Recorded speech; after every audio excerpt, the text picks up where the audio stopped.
السلام علیکم ورحمۃ اللہ وبرکاتہ۔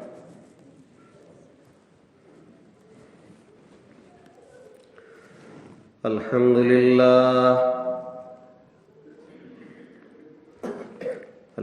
للہ نحمده ونستعینه ونستغفره ونؤمن به ونتوکل علیہ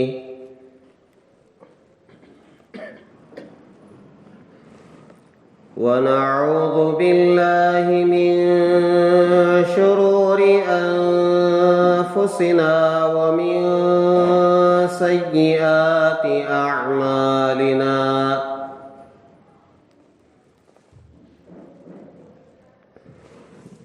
ونعوذ باللہ من شرور انفسنا ومن سیئات اعمالنا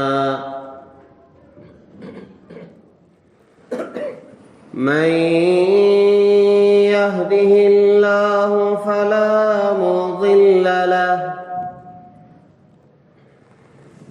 ومن يضلله فلا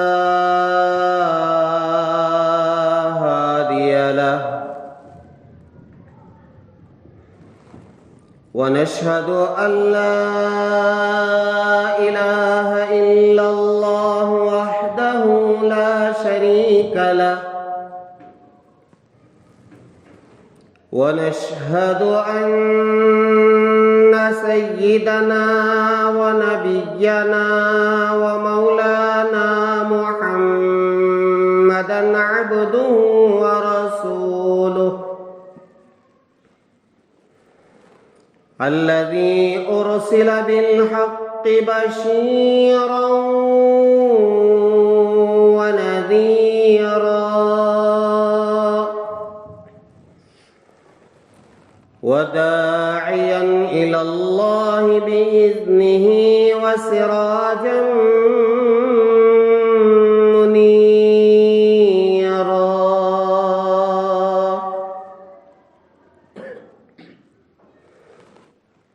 أما بعد فقد قال الله تبارك وتعالى في القرآن المجيد: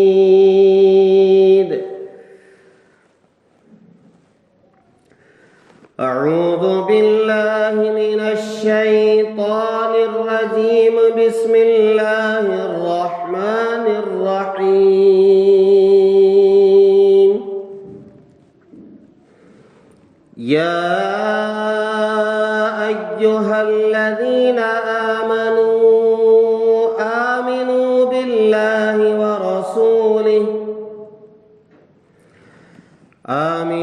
بالله ورسوله والكتاب الذي نزل على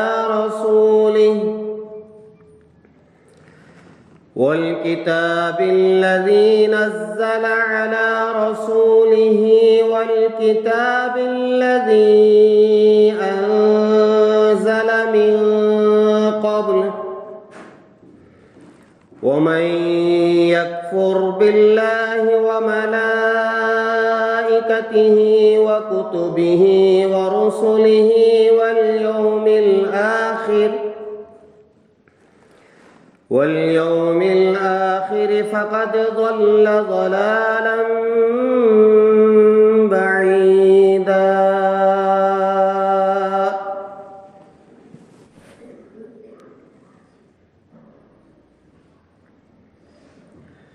آمنت بالله صدق الله العظيم وصدق رسوله النبي الكريم ونحن على ذلك لمن الشاهدين والشاكرين والحمد لله رب العالمين.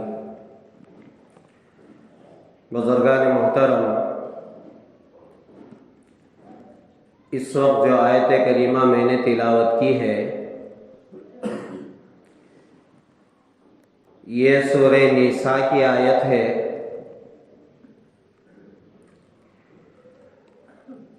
اس آیت میں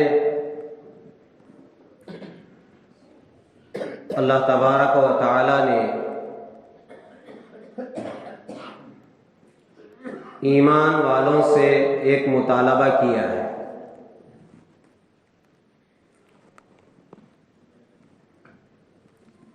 چنانچہ اللہ تبارک و تعالی نے فرمایا،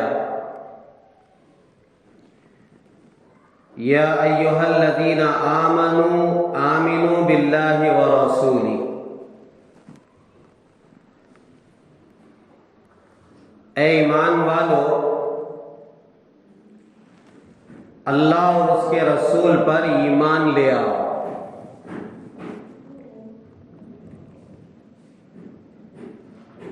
حضرات علماء فرماتے ہیں یہاں اگر ہم غور کریں کہ اللہ تعالی ایمان والوں سے خود کہہ رہا ہے کہ اللہ اس کے رسول پر ایمان لاؤ،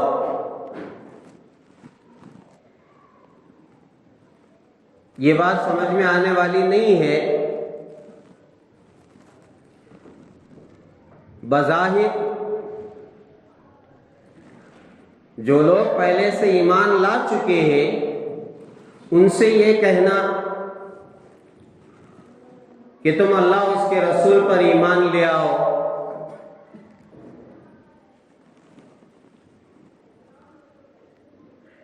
اس کا کیا معنی ہے، کیا مطلب ہے؟ جو آدمی مسجد میں داخل ہو چکا ہے اس سے کہنا کہ آپ مسجد میں داخل ہو جائیے، اب وہ بندہ کہے گا کہ میں مسجد سے پہلے سے مسجد میں داخل ہوں، پھر آپ دوبارہ داخل ہونے کی بات کیا کہہ رہے ہیں؟ تو حضرت مفسرین اکرام نے یہاں اللہ تعالیٰ کے منشا کو سمجھایا۔ وہی بات میں آج آپ سے عرض کرنا چاہتا کہ اللہ تعالیٰ ایمان والوں سے کیا مطالبہ کر رہے ہیں۔ اے ایمان والو اللہ اس کے رسول پر ایمان لے آؤ، اس کا مطلب فرمایا کہ صرف زبان سے کلمہ کہہ لینا کافی نہیں ہے۔ میں نے یہ کہہ دیا اشہد ان لا الہ الا اللہ واشہد ان محمد رسول اللہ، میں گواہی دیتا ہوں کہ اللہ کے سوا کوئی معبود نہیں، اور میں گواہی دیتا ہوں کہ حضرت محمد صلی اللہ علیہ وسلم اللہ کے رسول ہیں۔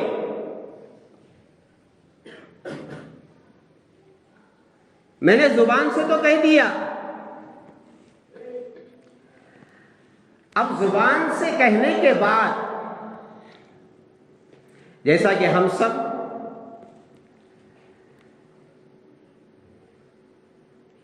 کلمہ اول بھی یاد کر چکے ہیں، کلمہ دوم بھی یاد کر چکے ہیں،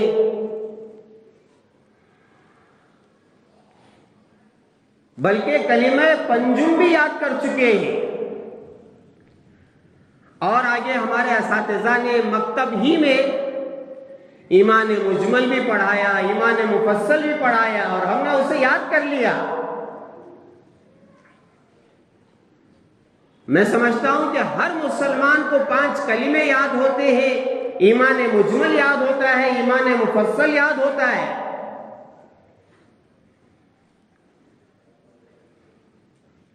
ان کلمہ یاد کرنے والوں سے، ان ایمان مجمل ایمان مفصل یاد کرنے والوں سے اللہ تعالیٰ اب یہ مطالبہ کر رہے ہیں کہ اے ایمان والو تم نے بے شک کلمہ اول یاد کیا، کلمہ شہادت یاد کیا،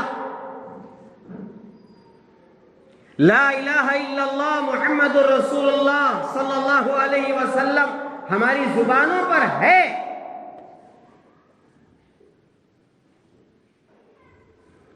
اور آگے آمنت باللہ کما ہوا باسمائہ وصفاتہ وقبلت جمیع احکامہ.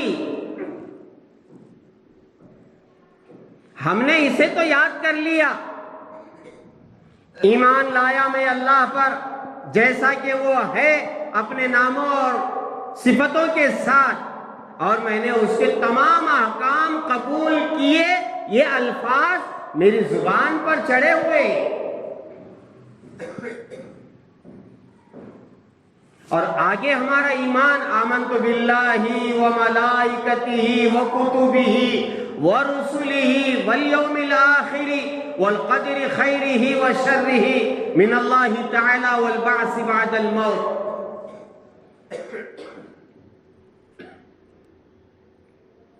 ایک مومن، ایک مسلمان کو ان 7 چیزوں پر ایمان لانا. اب بے شک میں نے وہ الفاظ یاد کر لیے، لیکن اللہ تعالیٰ فرما رہے ہیں اے ایمان والو، اے وہ لوگوں جنہوں نے زبان سے تو کہہ دیا، شہادت کا اقرار انہوں نے زبان سے تو کر لیا، اللہ کی توحید کا اور حضرت سیدنا محمد رسول اللہ صلی اللہ علیہ وسلم کی رسالت کا تو ہم نے اقرار کر لیا زبان سے. اب اللہ کا مطالبہ ہے، اللہ کی دعوت ہے، یا ایھا الذین آمنوا آمنوا باللہ ورسولہ والکتاب الذی نزل علی رسولہ والکتاب الذی انزل من قبل. دیکھو تمہاری زندگی اللہ اس کے رسول کے بتائے ہوئے طریقے کے مطابق ہونا چاہیے. تمہاری انفرادی زندگی ہو، اجتماعی زندگی ہو، تمہارے عبادات ہوں، معاملات ہوں، اخلاقیات ہوں، تمہاری معاشرت ہو، تمہاری پوری زندگی اللہ اس کے رسول کے احکامات کے مطابق ہونا چاہیے. یہ اللہ تعالیٰ کا مطالبہ ہے. اللہ چاہتے ہیں وہ بندہ، وہ بندی جو کلمہ لا الہ الا اللہ پڑھ کر کے دائرہ اسلام میں داخل ہو جائے، اب اس کی زندگی اللہ اس کے رسول کے احکامات کے مطابق ہو. 1% نہیں، 2% نہیں، 10% نہیں میرے پیاروں. ادخلوا فی السلم کافہ ولا تتبعوا خطوات الشیطان.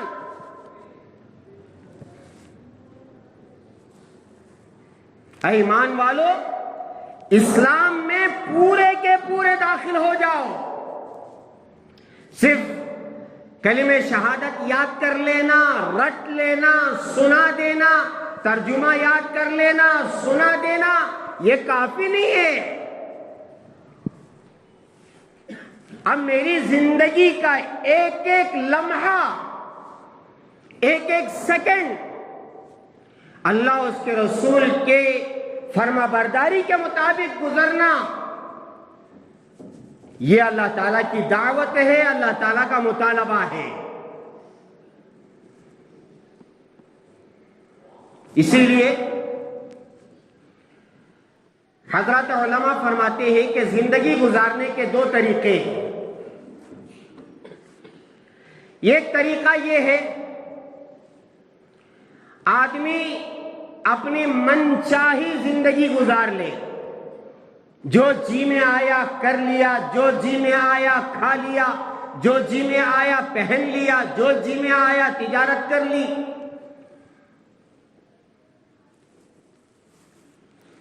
میرا معاشرہ، میری دولت، میری صلاحیت، میں جیسے چاہے زندگی گزاروں، جسے منچاہی زندگی کہتے ہیں.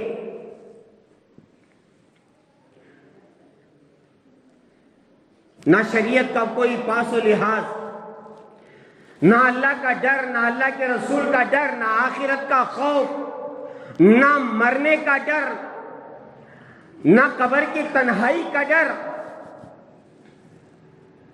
آخرت سے کوئی لینا دینا نہیں ہے۔ زندگی اپنے ڈگر پر گزر رہی ہے، نہ حلال دیکھا، نہ حرام دیکھا، نہ جائز دیکھا، نہ ناجائز دیکھا۔ حلال کا آیا تو بھی صحیح ہے، حرام کا آیا تو بھی صحیح ہے۔ میرا عزیزو، یہ ایک مسلمان کی زندگی نہیں ہے۔ منچاہی زندگی جیسے دنیا میں لوگ گزار رہے ہیں، کیا عیسائی، کیا یہودی، کیا مشرک، کیا کافر، کیا زندیق، کیا دہریے،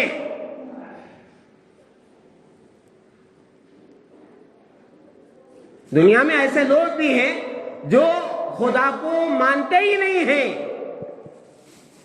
ایسے لوگ بھی زندگی گزار رہے ہیں، جسے جانوروں والی زندگی، نہ حلال، نہ حرام، نہ جائز، نہ ناجائز، کچھ نہیں، زندگی گزر جائے اور پھر خیال یہ میں اطمینان سے زندگی گزاروں، عیش و آرام کے ساتھ زندگی گزاروں، نہ میرے کھانے میں کمی آئے، نہ میرے سونے میں کمی آئے، نہ میرے کپڑے میں کمی آئے، نہ میرے مکان دکان میں کمی آئے، ذرا برابر عیش و آرام میں کمی نہیں ہونی چاہیے۔ رشوت کا بازار گرم ہے۔ یہ جو سرکاری نوکری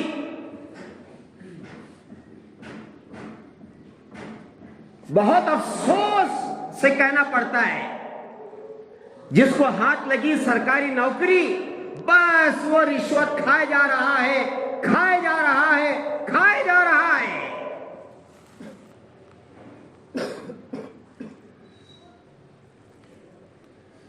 اور دوسرے جو ملازمین ہیں، موقع آیا دھوکہ دے دیا، موقع آیا جھوٹ بول دیا، موقع ہوا غداری کر دی،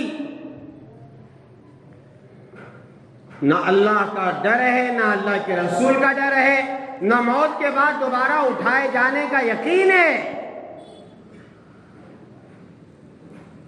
نعوذ باللہ، بعض لوگوں کی زبان پر یہ الفاظ موت کے بعد دیکھیں گے۔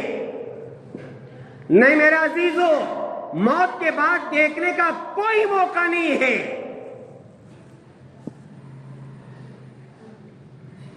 تو یہ ایک زندگی ہے، اور دوسری زندگی ہے جیسے اللہ چاہتے ہیں، رب چاہی زندگی،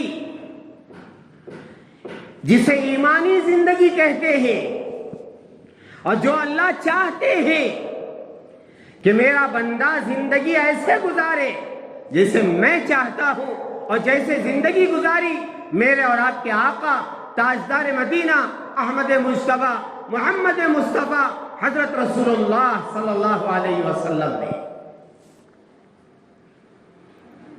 اللہ چاہتے ہیں انسان کو سمجھ میں آئے یا نہ آئے، بس اللہ کے احکامات پر آنکھ بند کر کے عمل کرتا رہے، عمل کرتا رہے، اسے سمجھ میں آئے یا نہ آئے، بظاہر نقصان نظر آ رہا ہے لیکن اس کا پورا یقین ہے اللہ کے احکامات پر میں چل رہا ہوں، کامیابی اللہ کے احکامات پر چلنے میں ہے، بس وہ عمل کرتا جا رہا ہے، جسے قرآنی زندگی کہتے ہیں۔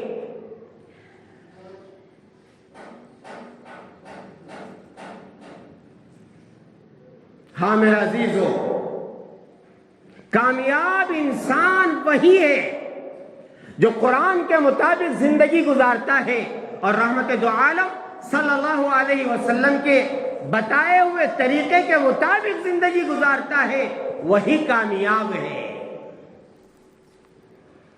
اور سنو میرے پیارو، مسلمانوں کو اللہ تعالیٰ نے ایک بہت بڑی دولت دی ہے۔ وہ کیا ہے؟ مسلمان رحمت دو عالم صلی اللہ علیہ وسلم کی باتوں پر کامل یقین کر کے اس پر عمل کرتا ہے،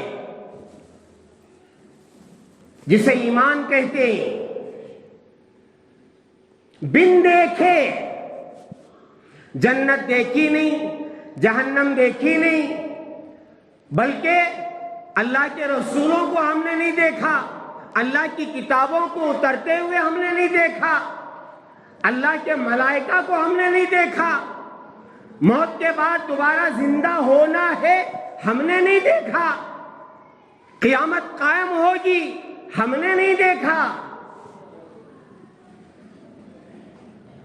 لیکن ہمارا یقین ہے یہ سب کچھ سچ ہے۔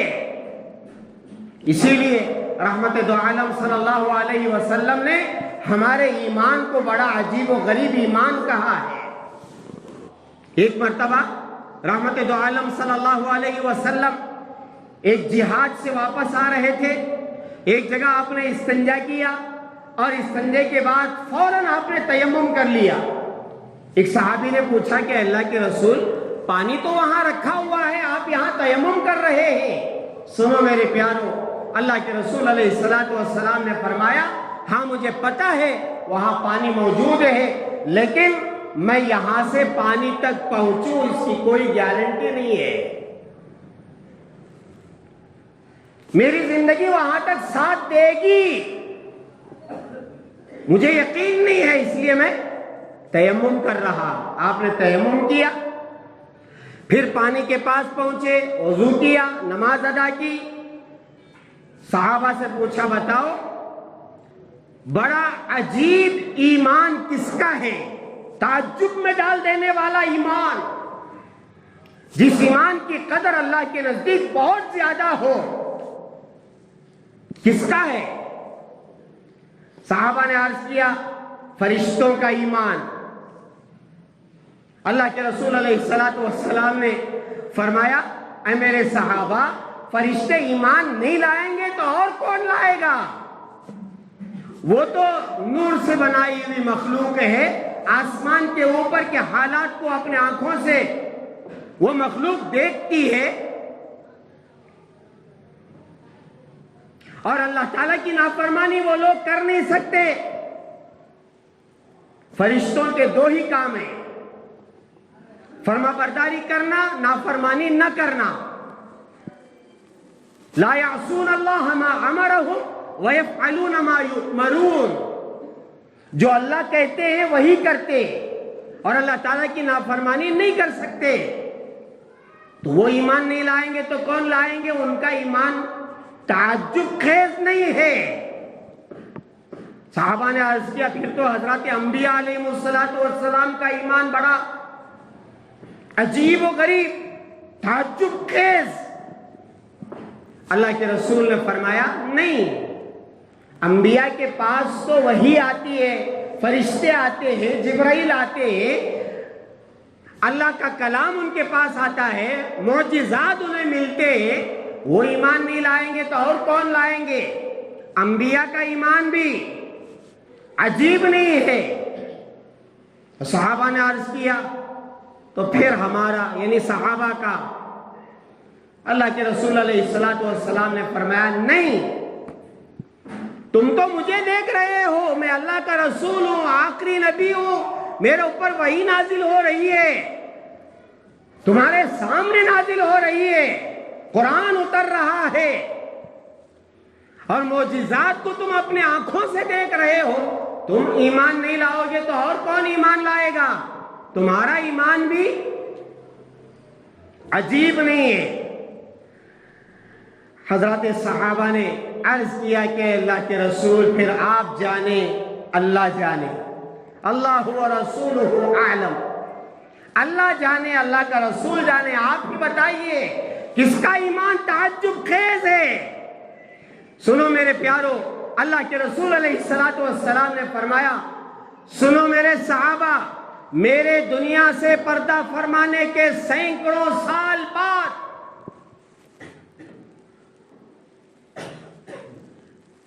میری امت میں کچھ لوگ آئیں گے، نہ انہوں نے ان کی آنکھوں سے مجھے دیکھا ہوگا، نہ قرآن کو اترتا ہوا دیکھا ہوگا، نہ کوئی معجزہ دیکھا ہوگا، لیکن جب میری امت کے علماء ان کے سامنے میری بات پہنچائیں گے، وہ بغیر چوں چرا کے میری بات پر ایمان لے آئیں گے، وہ سر خم تسلیم کریں گے،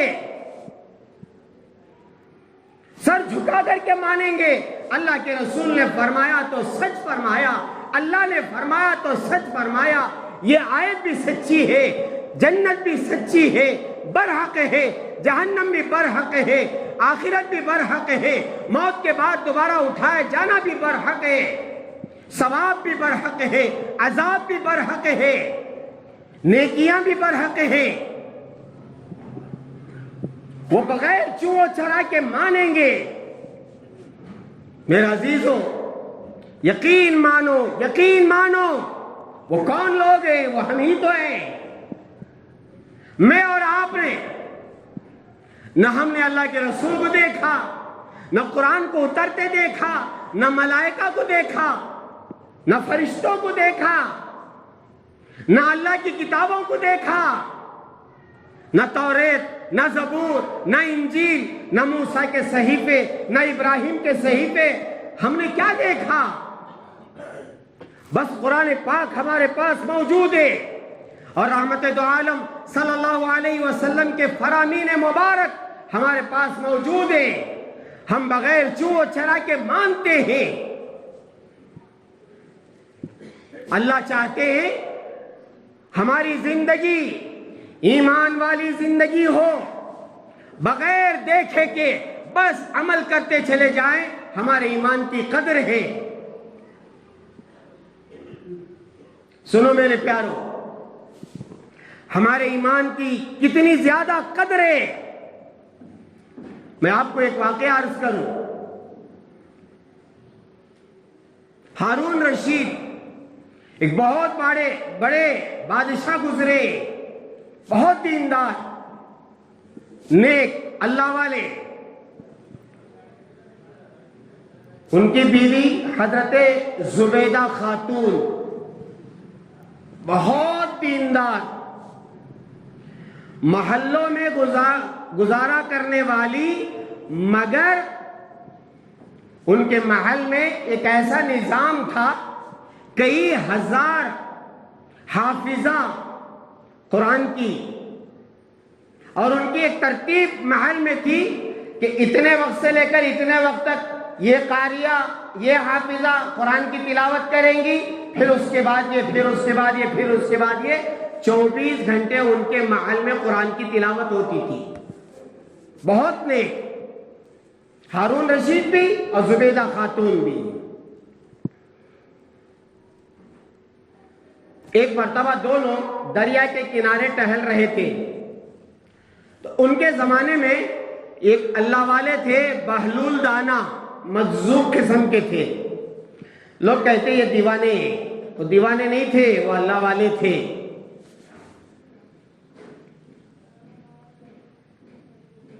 سلام کیا، السلام علیکم۔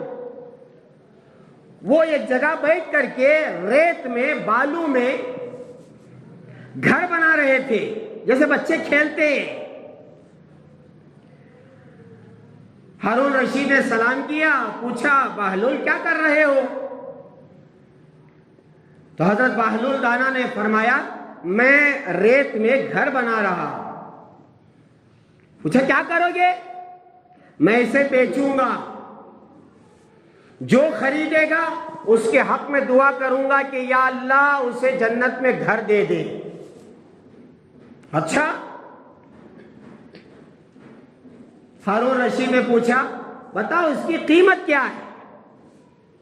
سنو میرے پیارو، حضرت بہلول دانا نے فرمایا اس گھر کی قیمت 1 دینار ہے، جو خریدے گا میں اس کے حق میں دعا کروں گا کہ یا اللہ جنت میں اس کے لیے گھر دے دے۔ اب ہارون رشید نے سوچا یہ بہلول دانا کی بڑبڑ ہے، یہ ویسے ہی کچھ نہ کچھ بولتے رہتے ہیں، کرتے رہتے ہیں، آگے بڑھ گئے، خریدا نہیں۔ پیچھے جو زبیدہ خاتون آ رہی تھی انہوں نے سلام کیا، بہلول السلام علیکم۔ وعلیکم السلام، کیا کر رہے ہو؟ ریت کے گھر بنا رہا ہوں، کیا کرو گے؟ بیچوں گا، جو لے گا اس کے حق میں دعا کروں گا، اللہ اسے جنت میں گھر دے دے۔ اچھا قیمت کیا ہے؟ 1 دینار۔ زبیدہ نے بہلول دانا کی بات پر یقین کیا اور 1 دینار نکال کر کے چپکے سے دے کر کے کہا بہلول میرے حق میں دعا کر دینا۔ بہلول دانا نے دعا کی کہ یا اللہ زبیدہ خاتون کو جنت میں گھر بنا کے دے دے۔ چلے گئے دونوں۔ رات میں ہارون رشید کیا دیکھ رہے ہیں کہ وہ جنت میں ہے، جنت دیکھ رہے ہیں، وہاں کے محلات، وہاں کے پھل پھول، وہاں کے آبشارے فوارے، وہاں کی ندیاں نہریں۔ انہی محلات کے بیچ میں ایک محل دیکھا سرخ یاقوت کا، جس کے اوپر لکھا ہوا تھا زبیدہ۔ اب ہارون رشید کا خیال ہوا یہ تو میری بیوی کا نام ہے، یہ میری بیوی کا گھر ہے، محل ہے، میں جاؤں گا دیکھوں گا۔ اسی خیال میں اس محل کے پاس، سرخ یاقوت کے محل کے پاس پہنچے۔ میں اندر داخل ہونا چاہتا ہوں۔ وہاں کے دربان نے کہا آپ کون ہیں؟ کہا میں ہارون رشید۔ یہ تو زبیدہ کا محل ہے۔ کہا وہ میری بیوی ہے۔ انہوں نے کہا وہ دنیا کا دستور ہے، بیوی میری تو اس کا گھر بھی میرا، اس کا کپڑا لتا بھی میرا، اس کا مال بھی میرا، اس کی کار بھی میری، اس کی گاڑی بھی میری، اس کا جہیز بھی میرا ہے نا۔ میں نے قبول کیا۔ لڑکا کہتا ہے کیا قبول کیا میاں؟ ہاں میری بیوی کا جہیز، جوڑا لتا جو کچھ ہے، اس کا گھر بھی، اس کا در بھی، سب کچھ میرا۔ دربان نے کہا وہ دنیا کا ماحول ہے، یہ آخرت ہے، آخرت جس کا نام لکھا ہوا ہوتا ہے وہی داخل ہو سکتا ہے، یہاں زبیدہ داخل ہو سکتی ہے، تم داخل نہیں ہو سکتے۔ یہ کہہ کر کے دربان نے سینے پر ہاتھ یوں مارا، ہارون رشید کی آنکھ کھل گئی، سمجھ گئے دعا کام کر گئی بہلول کی زبیدہ کے حق میں۔ اب چپکے سے سوچ رہے ہیں صبح جاؤں گا بہلول کے پاس، پھر وہ 1 دینار دے کر کے میں بھی محل خریدوں گا۔ کروٹیں لے لے کر صبح ہو گئی۔ صبح زبیدہ کو ساتھ میں لے کر کے دریا کے کنارے ٹہل رہے ہیں، دیکھا بہلول دانا پھر وہی السلام علیکم۔ وعلیکم السلام۔ سنو میرے پیارو غور سے، بہلول کیا کر رہے ہو؟ ریت کے گھر بنا رہا ہوں، بالو کے گھر بنا رہا ہوں، کیا کرو گے؟ بیچوں گا، جو خریدے گا اس کے حق میں دعا کروں گا کہ یا اللہ اسے جنت میں گھر بنا کے دے دے۔ پوچھا بہلول اس کی قیمت کیا ہے؟ بہلول نے فرمایا ہارون رشید دنیا کا جتنا خزانہ ہے اتنا دو گے تو میں یہ گھر دوں گا۔ ہارون رشید پریشان، دنیا کا خزانہ، دنیا کا سونا، دنیا کا چاندی، دنیا کے ہیرے جواہرات، دنیا کے خزانے، دنیا کا مال دولت، دھن دولت، جو کچھ ہے وہ دے گو دے تو پھر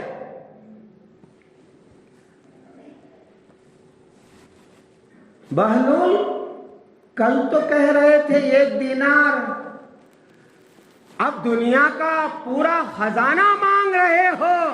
سنو میرے پیارو، بہلول نے فرمایا ہاں بادشاہ جہاں پناہ، کل جو سودا ہو رہا تھا وہ بن دیکھے سودا ہو رہا تھا، آج جو سودا ہو رہا ہے وہ دیکھ کے آئے ہو، اس لیے اتنا۔ جو جنت تم نے دیکھ لی، جنت کے محلات جو تم نے دیکھے، وہاں کی نہریں جو تم نے دیکھی، اور زبیدہ خاتون کا محل جو تم نے دیکھا،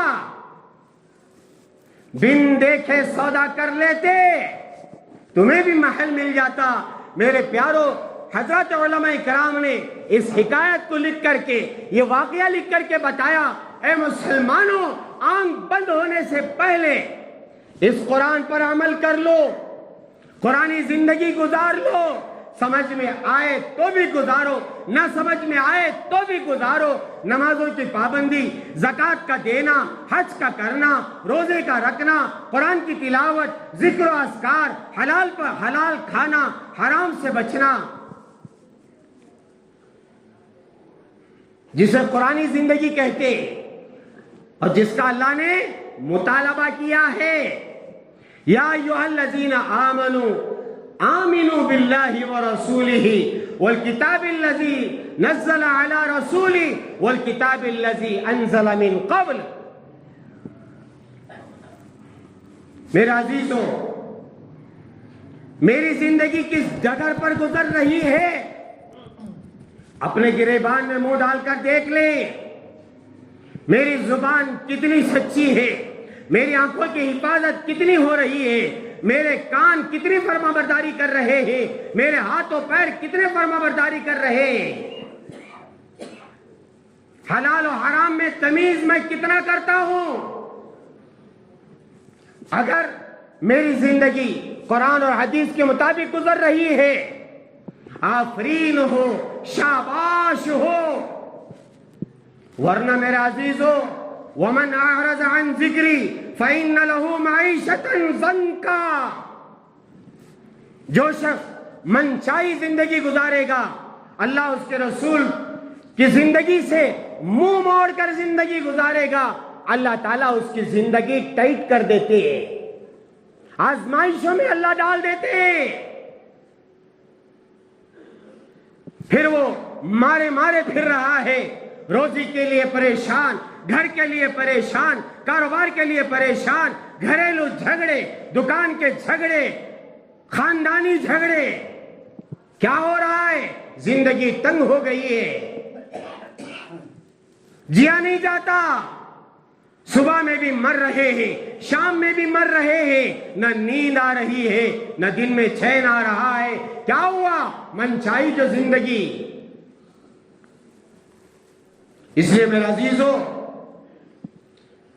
قرآنی زندگی گزارنے کے لیے، ایمان والی زندگی گزارنے کے لیے، یہ جو آج کے اس پرفتن دور میں دعوت و تبلیغ کے نام سے جو محنت چل رہی ہے، اس میں کیا چاہا جا رہا ہے؟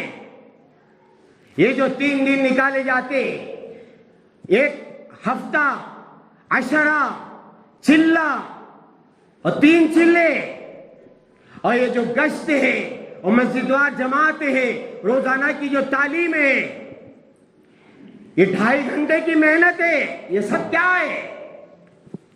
سچ مانے اگر اس دعوت و تبلیغ کے کام میں ہم جڑ کر کے چلیں گے، دل میں یہ جذبہ پیدا ہوگا کہ ہم اللہ کو راضی کریں گے، ہم منچائی زندگی چھوڑ کر کے رب چائی زندگی گزاریں گے، اور جو اللہ کا مطالبہ ہے، یا ایھا الذین آمنوا آمنوا باللہ ورسولہ، اس پر چلنے کا جذبہ پیدا ہوگا، اور پھر اس کے لیے اپنا مال خرچ کرنا، اپنا وقت خرچ کرنا، اپنی جان خرچ کرنا اس کے لیے آسان۔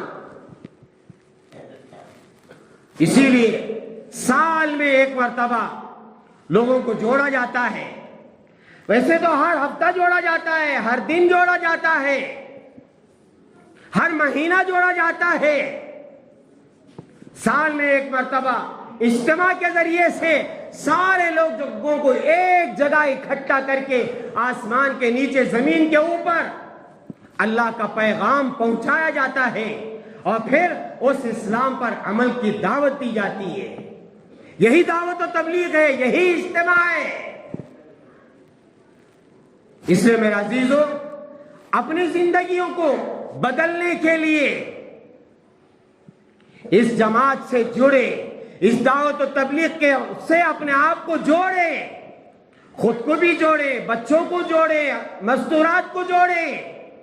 پھر دیکھیں زندگی کتنی پیاری گزرتی ہے. گھر میں دال چاول نہیں ہے پھر بھی خوشیاں ہی خوشیاں. ہاں میرے عزیزو, حلال کا کم آتا ہے, حرام کا زیادہ آتا ہے. حلال کے کم میں برکت ہوتی ہے اور اس میں جو مزے ہیں, اور پھر جو نورانی زندگی, قرآنی زندگی, اللہ اس کے رسول کو راضی کرنے والی جو زندگی شروع ہو جاتی ہے, پھر اس کے بعد جینا مرنا اللہ کے لیے. اس لیے میرے عزیزو, یہ جو 2 دن ہیں, ہفتہ اور اتوار, ہمارے علاقے کا اجتماع ہے رزاق صاحب پاڑلیا میں. الحمدللہ وہاں کی تیاریاں مہینوں سے ہو رہی ہے کہ اللہ کے بندے وہاں آئیں گے, ایک گھر بھی باقی نہ رہے, ڈوٹپالا پور کا ایک گھر, ایک فرد باقی نہ رہے. الحمدللہ ہماری انتظامیہ بھی یہاں سے بسوں کا انتظام وہاں تک پہنچنے کے, وہاں جائیں. جو لوگ اجتماع میں آج تک نہیں گئے ہیں, میں انہیں ان کی تھٹی پکڑ کر کے ان کے پیٹھ پر ہاتھ رکھ کر کے یہ گزارش کروں گا, ایک مرتبہ آپ اجتماع پہنچ کر کے تو دیکھیں. ہاں, حضرت مولانا قاسم قریشی صاحب ہمارے محبین سے کہا کرتے تھے, ارے ذرا ہمارے اجتماع کو آ کر کے ذرا دور کھڑے ہو کر ہی دیکھ لیا کرو ہم کیا کرتے ہیں. ہماری نمازیں, ہمارے حلقے, ہمارے کھانے کا انتظام. سچ مانے میرے پیارو, اس زمانے میں اللہ کی مدد کے بغیر یہ کام ہو نہیں سکتا. لاکھوں افراد, ہزاروں افراد, پولیس والے تعجب کرتے, کوئی دنگا نہیں, کوئی فساد نہیں. ارے وہاں تو ایک دوسرے کے ہر ایک خیر خواہ ہوتے. میں نہ کھاؤں میرا بھائی کھا لے, میں نہ سوؤں میرا بھائی سو جائے, میں تکلیف میں رہ جاؤں میرے بھائی کو کوئی تکلیف نہ ہو. ہاں میرا عزیزو, لوگ زندگی میں نیند نہیں کرتے ہیں, جماعتوں میں جا کر کے سو کے آتے ہیں. کیوں؟ انہیں معلوم ہے کہ یہاں راحت کی نیند ہوتی ہے. نیند تو بہت بڑی اللہ کی نعمت ہے. تجارتوں میں رہ کر کے جو نیند نہیں کرتے, اللہ کے گھر میں آ کر اطمینان کے ساتھ سو کر کے نیند پوری کرتے ہیں, اللہ کی نعمت. اس لیے میرا عزیزو, آپ سے گزارش ہے, ایک تو سچی اور پکی توبہ کرے اور وہاں جا کر کے توبہ کر کر کے اپنی زندگی کو بدلنے کی کوشش کرے, اور جو تقاضے آئیں گے چلے کے 4 مہینے کے لبیک کہہ کر کے اپنی زندگی کے 4 مہینے پہلی فرصت میں لگا کے دیکھیں پھر ہماری زندگی کیسے بدلتی ہے. دعا فرمائیں اللہ تبارک و تعالی جتنے اجتماعات ہو رہے ہیں اللہ تعالیٰ سب کو شرف قبولیت عطا فرمائے. اللہ تعالیٰ اسے سبب و ذریعہ بنا کر کے پورے عالم میں ہدایت کے فیصلے فرمائے. اللہ تعالیٰ جتنے جا رہے ہیں, جائیں گے اور جانے کا ارادہ کر رہے ہیں, اللہ تعالیٰ ان کی غیب سے مدد فرمائے. وآخر دعوانا ان الحمدللہ رب العالمین. بزرگان محترم, یہ جو مدرسے کا کام ہو رہا ہے الحمدللہ ثم الحمدللہ برابر کام جاری ہے. آپ کا تعاون بھی الحمدللہ برابر جاری ہے. انشاءاللہ 4 شنبے کے دن مول ڈالنے کا ارادہ کیا ہے مسجد کی انتظامیہ نے. اس کے لیے جو چیز ضرورت ہے آپ حضرات سے بار بار کہی جا رہی ہے, جلی کی ضرورت ہے, سیمنٹ کی ضرورت ہے, ڈسٹ کی ضرورت ہے, اور پھر مزدوری کی ضرورت ہے. 50,000 سے زیادہ صرف مزدوری.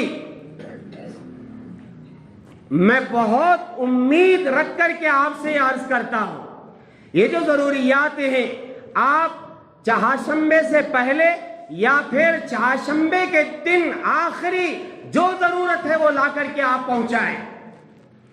جب تک مولڈ مکمل نہ ہو باقاعدہ اس کے ساتھ جڑے رہیں، مالی اعتبار سے بھی، جانی اعتبار سے بھی، وقت کے اعتبار سے بھی۔ انشاءاللہ یہ بہت اہم ضرورت ہے ہمارے اس محلے کے لیے، گاؤں کے لیے۔ عورتوں کی تعلیم کے بارے میں نے گزشتہ جمعہ کا بہت سخت ضرورت ہے۔ مجھے امید ہے کہ انشاءاللہ آپ حضرات اس کے موڑ اور پھر اس کے بعد میں جتنے کام ہیں آپ کے تعاون سے پورے ہوں گے۔ اللہ تعالیٰ قبول فرمائے، اللہ تعالیٰ آسان فرمائے۔ اور پھر اس کے بعد یہ جو جمعہ کا چندہ ہے، اس سلسلے میں تو میں ہر جمعہ کہہ رہا ہوں، آپ حضرات ذرا دل بڑا کریں، ذرا دل بڑا کریں۔ میری خواہش، میری تمنا یہ ہے کہ 10 سے کم نہ ہو۔ ہاں میرے عزیزوں، آپ کچھ بھی سمجھ لیں، یہ کون سا بھکاری بیٹھا ہوا ہے بھیک مانگتا ہے؟ ہاں میرے عزیزوں، اللہ کے گھر کے لیے میں بھیک آپ سے مانگوں گا۔ 10 بار کریں، پھر دیکھیں، آپ حضرات بھی دیکھیں گے اپنی تجارتوں میں، زندگیوں میں کیسی تبدیلی آتی ہے۔ اللہ تبارک و تعالی ہمارے تعاون کو قبول فرمائے، اللہ تعالی ہماری تجارتوں میں برکت عطا فرمائے۔ وآخر دعوانا الحمدللہ رب العالمین۔